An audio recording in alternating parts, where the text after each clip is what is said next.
Bonjour à toutes et à tous, moi c'est Ed et bienvenue à la maison. On se retrouve aujourd'hui pour l'achat manga du mois d'avril. Mais juste avant de commencer, j'aimerais qu'on évoque deux sujets qui sont importants, ne vous inquiétez pas, ça sera rapide.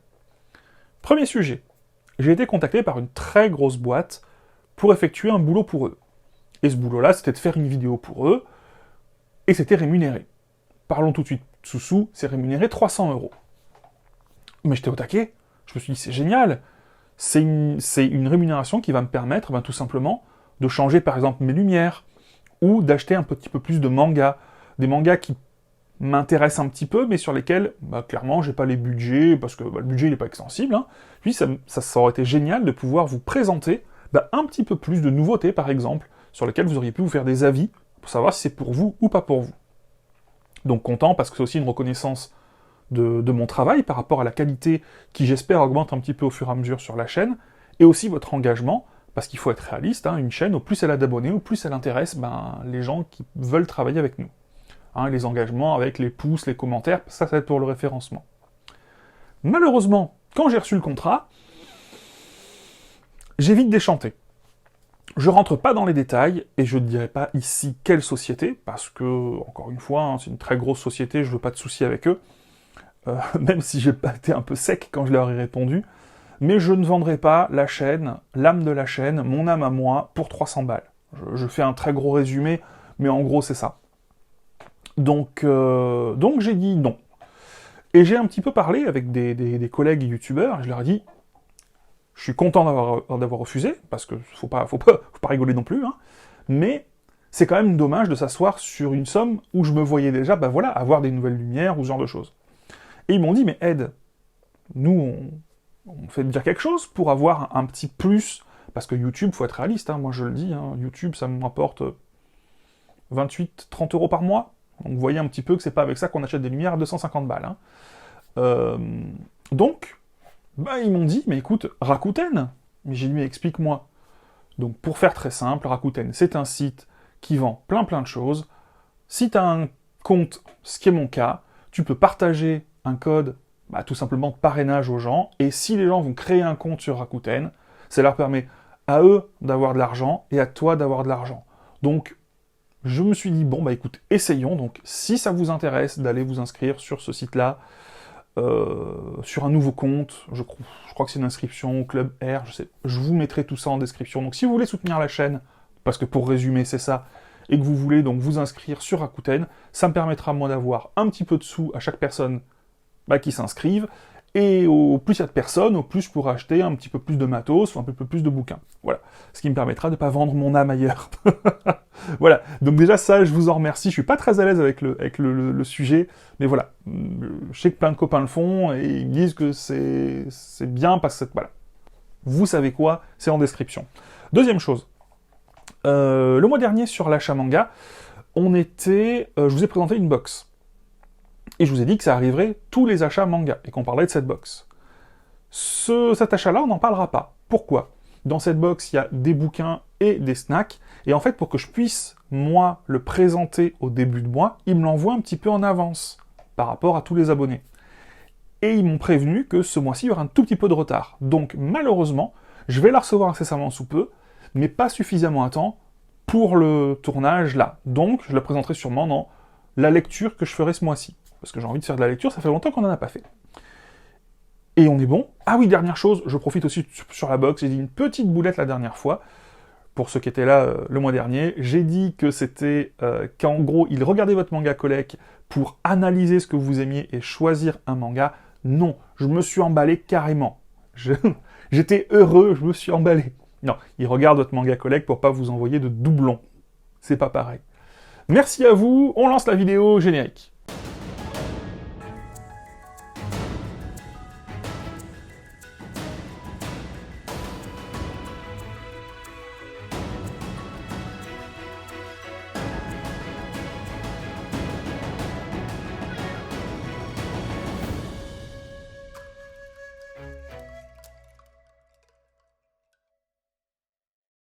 Et on commence par le premier manga qui va être Genesis de Kuji Mori, c'est ça, et c'est une réception en service presse. On commence par le dessin. Le dessin, il est sympathique. Il est dans une bonne moyenne. C'est pas le genre de dessin qui va te faire aller vers l'œuvre en te disant « j'adore », ou c'est pas non plus le genre de dessin qui va te faire dire « j'en pars parce que c'est pas joli ». C'est un seinen dans lequel on va suivre un groupe d'étudiants en anthropologie japonais, enfin, ils sont japonais, et ils sont étudiants en anthropologie, et ils sont en train de faire une balade, une excursion, appelle ça comme tu veux, en Australie. Et ils vont voir une grotte. Ils vont y aller, ils vont trouver ça sympathique, la terre tremble. Ils ressortent de la grotte. Et là, l'un en mille, ils se retrouvent envoyés à la préhistoire. Dans un premier temps, on va partir sur, tout simplement, des gens qui sont projetés là, dans un univers au final hostile, parce que quand tu vas là-bas avec juste ta gourde et ta montre, t'es pas équipé pour survivre envers les loups, envers les crocodiles, envers les tigres à dents de sabre, donc tous les prédateurs. Donc déjà, t'as ce petit côté survie qui est sympathique. Ce qui est sympa, c'est qu'eux, ils ont des connaissances. Et je trouve d'ailleurs que l'auteur, il s'est pas mal cassé la cacahuète, parce que le premier animal qu'on rencontre, c'est un truc que je connaissais pas. Je me suis demandé d'ailleurs si c'était fantasmé, s'il l'avait inventé, ou si c'était vrai. Bah non, apparemment c'est vrai. Et quelque chose que j'ai aimé aussi à la fin, je vous en parle parce que je pense que c'est un élément de l'histoire, c'est pas un spoil du tout, mais je pense que ça peut vous inciter à y aller ou pas. Mais en tout cas, moi, ce que j'ai bien aimé, c'est qu'à la fin, il rencontre des hommes de Néandertal, et il croise aussi des Homo sapiens. Et clairement, on va voir que les deux, ils se mettent sur la gueule. Arrivé à un moment de l'histoire où, en plus de tous ces animaux, qui peut-être font rêver certains, on arrive dans une guerre de l'évolution, pour savoir quelle espèce va survivre, je trouve ça assez intéressant. Et donc voilà pour ce tome 1 de Genesis.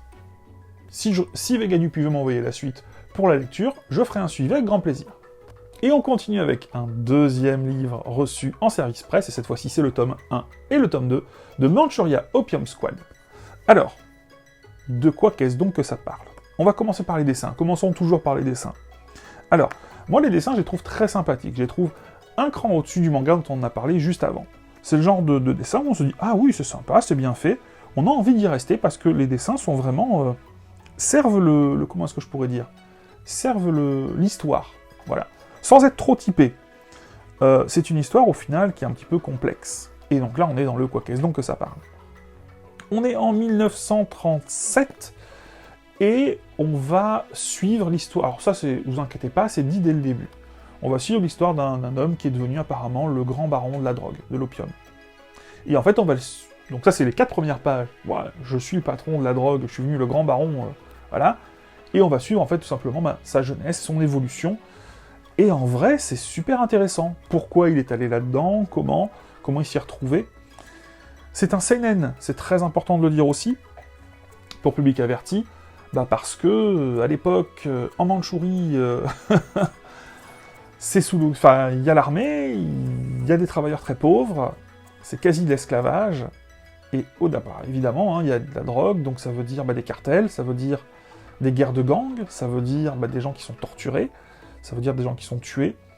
C'est, pour moi, un très bon manga thriller, voilà, dans lequel on va suivre notre héros, le héros du livre, et franchement, je m'y attendais pas, mais c'est super intéressant et super sympa. Si tu ne connais pas, vraiment n'hésite pas. J'ai déjà eu, moi, en tant que comme toi, qu'abonné sur d'autres chaînes, j'ai déjà vu le retour un petit peu des gens. C'est super intéressant, vraiment. On a ce côté bon manga, oui, où il va petit à petit s'entourer de gens, au départ plus ou moins forcés, ou pas. On va un petit peu plus en découvrir sur cet univers sombre, au final, de l'histoire et de cette période-là. Et moi, ça me fait un petit peu écho, parce que je sais que j'ai une de mes grand-mères qui a beaucoup voyagé, et qui me racontait un petit peu des choses quand j'étais jeune, et c'est vrai que là, je mets un peu plus d'images sur une certaine réalité. C'est très sympathique, je vous invite vraiment, n'hésitez pas, Manchuria Opium Squad, si vous aimez les bons mangas de thriller, dans lesquels on va suivre un jeune homme qui va devenir un futur baron de la drogue, et pas que, en vrai, il y a plein d'autres choses, c'est une immersion, c'est vraiment une immersion, ouais. Super intéressant, n'hésitez pas, ça, je prendrai peut-être la suite moi-même. Il y a quelque temps, j'ai fait un lecture et préjugé avec Japanus, où elle m'a conseillé un manga. Et avant de me conseiller ce manga, on a essayé d'en trouver un qui correspondait au format. Et elle m'avait conseillé Pochi et Kuro.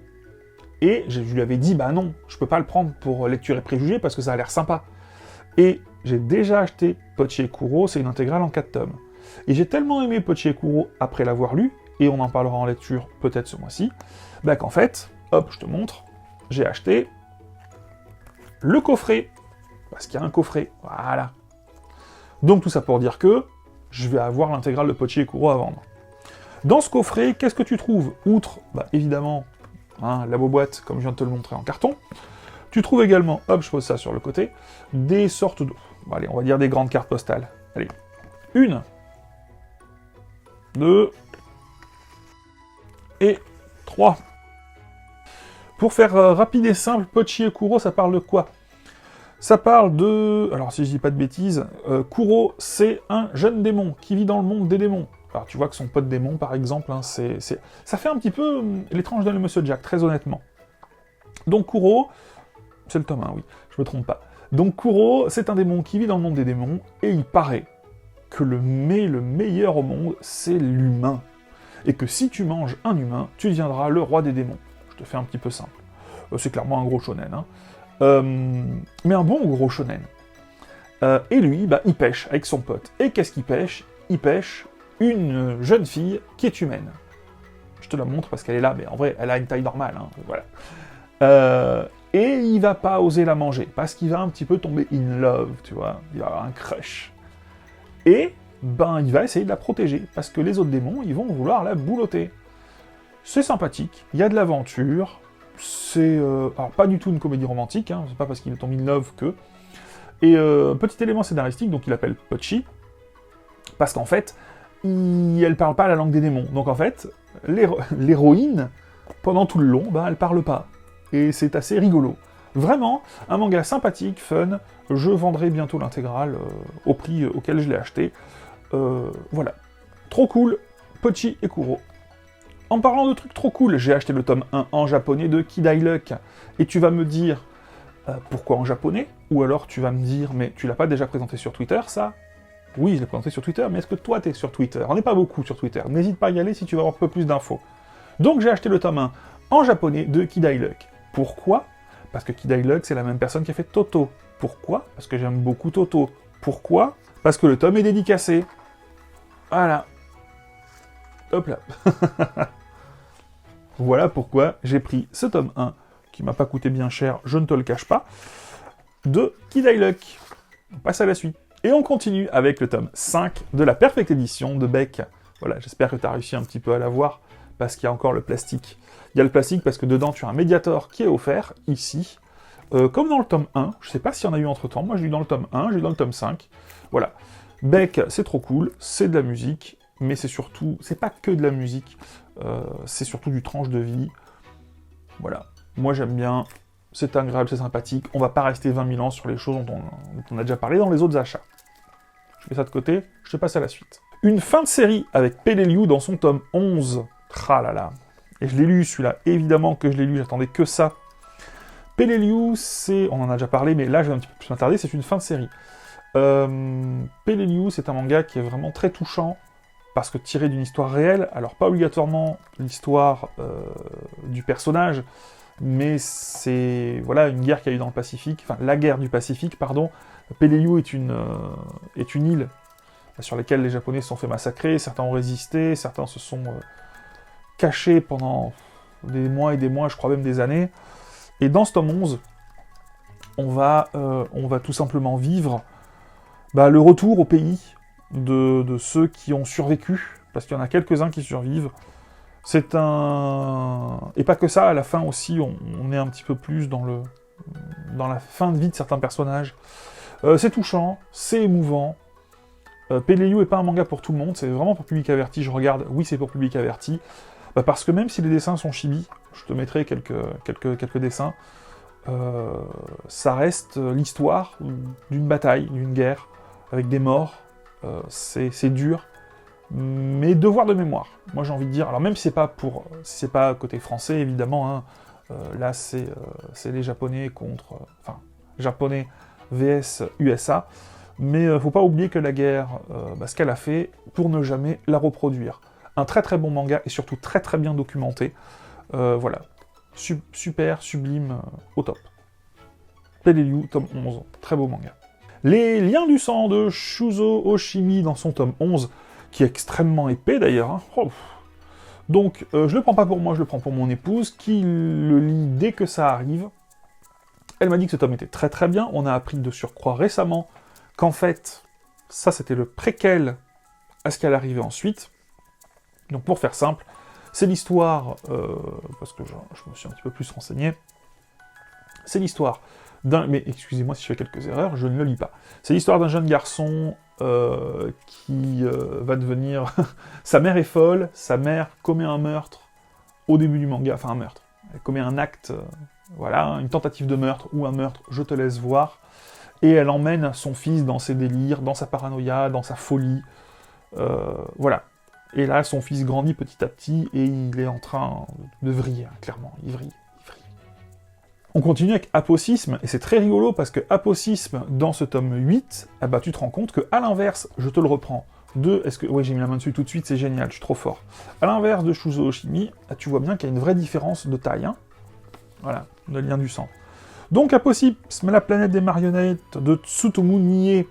J'achète parce que c'est du Tsutomu Nie, je n'ai pas encore commencé la série. Je suis en vacances, ça serait bien de la commencer parce qu'en vrai, imaginons que ça ne me plaise pas. C'est ce que je suis en train de faire en ce moment. Vu que je suis en vacances, je bouquine un peu plus, j'avance sur les prochaines lectures et préjugés, et surtout, je lis des séries sur lesquelles j'avais un peu de retard. Donc hop, malheureusement, je ne peux pas t'en parler plus, et j'en suis désolé. Et c'est vrai que, avant de lire Apocisme de l'auteur, je lirais d'autres œuvres de l'auteur. Désolé. On va continuer par deux autres fins de série, avec en premier, hop, Reine d'Égypte.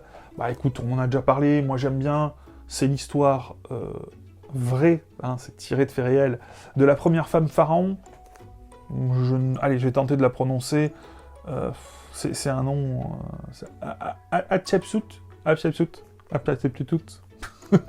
En tout cas, moi j'aime bien, c'est divertissant, et un fond de vérité. Donc, j'ai envie de dire pourquoi pas, bah ça va me donner l'occasion pendant ces vacances de continuer la série, et de la finir. Reine d'Égypte.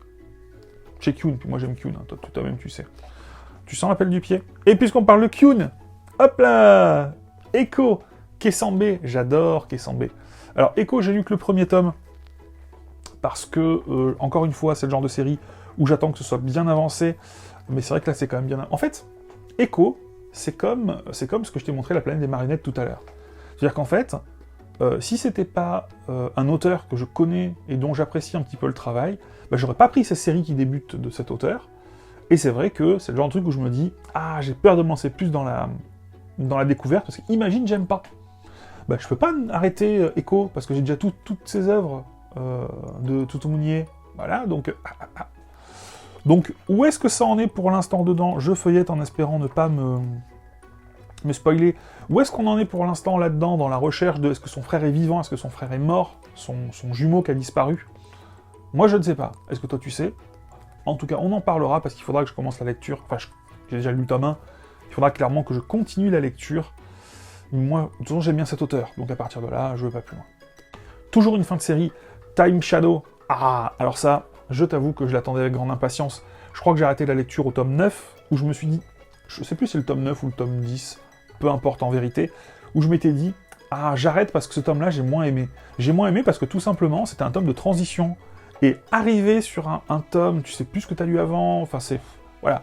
Là, ça, c'est sûr que pendant mes vacances, je finis les 4 derniers tomes, et c'est une série, on en a déjà parlé, mais quand même parce que c'est le dernier tome, où on va suivre ce jeune homme qui est ici, qui va sur une île, qui est son île de naissance, pour assister à l'enterrement d'une de ses amies. Et en fait, il apprend sur cette île que peut-être son amie, elle est pas morte. Il se renseigne un petit peu, et il meurt. Il se fait tuer, littéralement. Et là, il revient dans le temps, juste au moment où il arrive sur l'île. Et il se rend compte qu'en fait, apparemment, il y a des ombres, des entités particulières qui tuent les gens et les remplacent. Mais lui, il a cette capacité de revenir dans le temps quand il se fait tuer. Un bon thriller, vivement la fin, vivement la suite, elle est là. Donc ça, c'est trop cool. Dès que j'ai fini de lire ce que je suis en train de lire, c'est-à-dire, en ce moment, je suis en train de lire le prochain manga pour Lecture et Préjugés, je ne te dis pas ce que c'est, mais je peux te dire que ça a un rapport... Bah tu sais quoi, on en reparlera tout à l'heure, ça a un rapport, je te donnerai un indice tout à l'heure, t'as qu'à suivre la vidéo. En tout cas, ça se lit dans la semaine, je le finis. On va parler de Quintessential Quintuplé, le tome 14, qui est le dernier de la série, et Quintessential Quintuplé, le tome 1 de la version couleur. Alors, Quintessential Quintuplé, beaucoup de gens connaissent, c'est une comédie romantique, c'est la comédie romantique qui, ces derniers temps, a cartonné en disant c'est la meilleure série. Voilà. C'est pas mal du tout. Avec la sortie du tome 14, ben voilà, ils sortent la version couleur. J'ai essayé hier soir un petit peu de regarder la version couleur. J'ai un peu de mal. C'est bien, c'est qualitatif, mais cette notion, ça me fait penser à un webtoon. Et moi, les webtoons, j'ai un peu de mal. Voilà. Donc, il faudra clairement que je me pose un instant, que je me pose un moment. Alors, et la question, c'est est-ce que je vais finir la série ou pas? Je sais pas. Je vais sérieusement me pencher sur cette version color, la version couleur, voir si j'arrive et que ça me rebute pas trop à la lecture, pour savoir, 1, si je continue, et 2, si je lis plutôt ça, que la version normale, traditionnelle, en noir et blanc. Tome 14, tome 1, même série, pas couleur, couleur. Yawara, dans son tome, je ne sais pas, dans son tome 8, encore une fois, Yawara est une vieille série du maître Urasawa, l'auteur de 20th Century Boy, de Monster. On en a déjà parlé, quoi qu'il fasse, je prends. Une de ses premières séries, je prends, quand j'aurai le temps. Toi-même, tu sais, je lirai. Et justement, on continue avec un tome d'Urasawa, qui est le 21 Century Boy. Voilà, on va dire suite et fin de 20 Century Boy. C'est ma série préférée de l'auteur, donc je vais pas plus loin. Si tu aimes les mangas... Alors, il y a tellement de choses là-dedans. Beaucoup de gens disent... Alors, c'est le dernier tome, donc je vais vous passer l'histoire qu'on a déjà répétée 25 fois. Beaucoup de gens disent que la fin est décevante.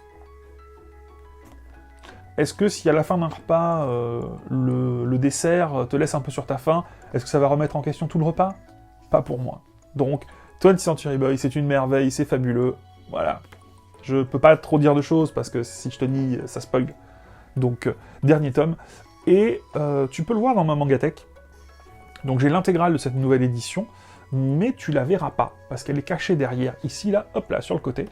Parce que tout simplement, moi je préfère garder l'ancienne édition que je préfère en termes de fresque, je me souviens jamais. Tu vas te dire, mais pourquoi tu l'as acheté? Alors, parce que je suis un pigeon, voilà, ça déjà c'est noté, et parce que la fin change, la fin change dans le dernier tome de 20 Century Boy. J'ai un peu comparé. Si t'as déjà comme moi l'ancienne version, prends pas la nouvelle. Voilà. Parce qu'en vrai, il y a quasiment rien qui change. Hein. Une planche et demie et encore. Voilà. Donc, hop. Mais encore une fois, il faudra que je m'y penche un petit peu plus sérieusement. Mais là, comme ça, quand j'ai fait ça à la volée, en mode, tu prends les 5-6 dernières pages, tu les compares. T'as compris, quoi. 21 Century Boy. Ça reste le maître. Il faut prendre, c'est génial, c'est le maître. Banana Fish, tome 8. Mais on arrive bientôt à la fin de Banana Fish. Ah, limite, tu vois, je regrette un truc, c'est que dans cette version-là, ils n'aient pas eu le même délire que dans la première version française, de mettre les pages en jaune. Ça aurait été super cool. Ça, comme Eden, ça fait partie des bouquins que je vais pouvoir lire parce que je suis en vacances. Je vais pouvoir rattraper et un petit peu plus en parler. Peut-être pas dans les lectures de ce mois-ci, mais sûrement dans la lecture du mois prochain. Banana Fish. Et quand on parle de bientôt fini, évidemment qu'on évoque aussi Sailor Moon. On est toujours sur un shoujo, on est toujours sur un manga que je ne lirai pas, on est toujours sur un manga... au final, moi j'achète plus ça comme un objet souvenir, voilà, qu'autre chose. Est-ce qu'un jour je le lirai? Très honnêtement, je sais que ça en fait grincer des dents certains, mais voilà, moi quand je vois ça, ça me rappelle le Club Dorothée. Et moi, quand ça me rappelle le Club Dorothée, que c'est joli, parce que l'édition est très belle, je prends, je mets directement là, je ne prendrai pas d'autres versions, s'il en sort même des plus jolies, des plus choses, non. Voilà. C'est totalement nostalgique. Avant-dernière chose, et c'est là qu'il y a l'indice pour savoir le prochain titre dans Lecture et Préjugés, c'est, hop là, la version Deluxe de Steam Reverie in Amber. Alors, qu'est-ce que c'est? Déjà, il y a eu plusieurs versions. Il y a une version de base avec le manga, une version Deluxe qui est ici, et une version encore plus Deluxe dans laquelle il y a un artwork exclusif, je crois, dédicacé par l'auteur. C'est tiré à 1000 exemplaires. Je vous ouvre ça, je vous montre ce qu'il y a dans la version Deluxe. Donc déjà, on a une jolie boîte avec à l'intérieur. Je la pose et je vous montre. 2 jolies cartes postales. Voici la première et voici la deuxième. Alors vous allez voir que c'est vraiment basé sur... Hop là, je vous le montre un peu mieux. Voilà. Hop. C'est vraiment basé sur un univers graphique très particulier, un peu steampunk, un peu céleste. C'est vraiment très joli. Hop, on pose ça sur le côté. On a un jeu de tarot. Hop là. Mais aussi dans lequel il y a les signes du zodiaque. Alors pareil, hein, qui vont respecter les comment est-ce que je pourrais dire, qui vont respecter un petit peu l'univers graphique du truc. Alors, je les ai sous les yeux, mais plutôt que vous les montrer à l'arrache, je vous ferai des photos que je vous incrusterai, regardez, hop, ici, parce que très honnêtement, ça sera plus joli pour vous, et ça vous permettra d'avoir une meilleure idée. Donc c'est un jeu de tarot avec des très jolies illustrations, vraiment très jolies. Et je vous ai dit que c'était ça l'indice, ou pas encore? C'est ça l'indice pour savoir quel sera le prochain livre dont on parlera dans Lecture et Préjugés 5. Alors, on parle de quoi? Ouais, je sais qu'il y en a certains déjà là qui comprennent. N'hésitez pas en commentaire, hein. Je vous dirai pas si c'est le cas ou pas, mais bon. Donc, un jeu de tarot, qui est très sympathique. Voilà, avec les photos là-haut, je pense qu'on en a fini. Avec ça, on a le manga, je vous le sors. Hop, c'est ça. Donc, ce qui est annoncé, c'est entre un manga et un artbook. Alors, je l'ai feuilleté. Dedans, évidemment, c'est tout en couleur. C'est très joli. Il y a des phases, on va dire, des phases de manga qu'on peut lire et des phases de... Je vais essayer de vous montrer. Alors, attendez. Moi, toujours quand je lis, j'enlève les jaquettes. J'ai toujours peur d'abîmer les jaquettes. Je pars du principe qu'il vaut mieux abîmer le livre plutôt que les jaquettes. Après, ça dépend de quel team vous êtes, hein. Donc, hop, on se la refait, excuse-moi, j'étais en train de me dire, faut que je te montre, mais si je te montre pas. Donc on va alterner des phases, je te disais. Hop, de manga. Comme ça. Voilà, on est bon. Avec des phases dans lesquelles on va avoir des illustrations. Hop là. Donc ces illustrations qu'on peut retrouver sur le jeu de tarot, hein, c'est important aussi de le dire. Alors là, c'est pas sur le jeu de tarot, parce que c'est des illustrations de... Comment est-ce qu'on appelle ça? De signes du zodiaque, mais on les retrouve aussi sur les cartes. Et on va alterner des très jolies illustrations. Voilà. Donc c'est vraiment le principe de, entre manga... Hop, je sais pas trop comment je cadre. Hop, entre manga et comment est-ce qu'on appelle ça? J'allais dire guidebook, non, et artbook. Voilà, donc là, je vois, t'as les tarots qui sont, hop, illustrés ici. Comme tu peux le voir, voilà. Ça rentre dans les beaux livres, je prendrai le temps de le lire aussi. Alors c'est vrai qu'après, lire, encore une fois, t'as pas beaucoup de lecture. Voilà. Mais, lecture, hein, t'en as. Voilà. Sympathique, joli, très bien dessiné. C'est le genre de beau livre, ouais, où tu te dis... je vais le prendre parce que, de temps en temps, regarder un petit peu ces jolies illustrations, c'est très agréable. Il y a également autre chose. Alors, ne me demande pas ce que c'est. C'est ça, hop, youtubeuse beauté. On dirait un petit cristal. J'ai feuilleté beaucoup le livre, mais je ne l'ai pas lu. Est-ce que c'est un rapport? Je suppose. Est-ce que je peux pour l'instant te dire ce que c'est? Absolument pas. N'hésite pas à me le dire si toi tu sais, dans les commentaires. Je vais te montrer une dernière chose, et on passe à la fin. Hop, on a changé de place, juste pour la fin. Donc, certains m'ont demandé qu'est-ce que c'est, ce sont des épées qui sont des récompenses de jeux de rôle, mais c'est pas ça que je veux te montrer. Ce que je veux te montrer, c'est ça. Voilà. Sur la chaîne d'un viewer, j'ai regardé sa Mangatech, et j'ai craqué. Il m'a montré ce superbe poster de chez McNally, si je dis pas de bêtises. Je te mettrai de toute façon ça en description, c'est du super travail. Alors il y a deux possibilités, soit tu le prends comme ça en version poster, ça coûte 50 balles, soit tu prends en version sur une plaque de métal, mais ça coûte beaucoup plus cher, poster c'est très bien, voilà. N'hésite pas, c'est du Berserk, hop là, je cadre un peu mieux, et franchement c'est au top. Alors c'est pas très bien éclairé, mais crois-moi que c'est vraiment très très joli, voilà. Et voilà, j'espère que la vidéo t'a plu, merci d'être resté jusqu'ici, n'hésite pas, comme tu as pu le voir en début de vidéo. Pour gagner un petit peu en indépendance, hein, et en qualité sur la chaîne, n'hésite pas à regarder en bas en description et à t'inscrire si ce n'est pas le cas, si tu veux soutenir la chaîne, hein, évidemment. À t'inscrire sur Rakuten, ça me permettra de toi avoir un petit peu de sous, moi avoir un petit peu de sous, et puis ben qu'on puisse kiffer ensemble, tu vois, encore plus. Si tu veux qu'on papote, tu sais où ça se passe. Si tu as aimé la vidéo, n'hésite pas à t'abonner si ce n'est pas déjà fait. C'était Ed, j'ai envie de te dire à la semaine prochaine, passe une bonne semaine, pour moi de bonnes vacances, pour toi si c'est le cas aussi, tout pareil, et sinon bon courage. Ciao ciao.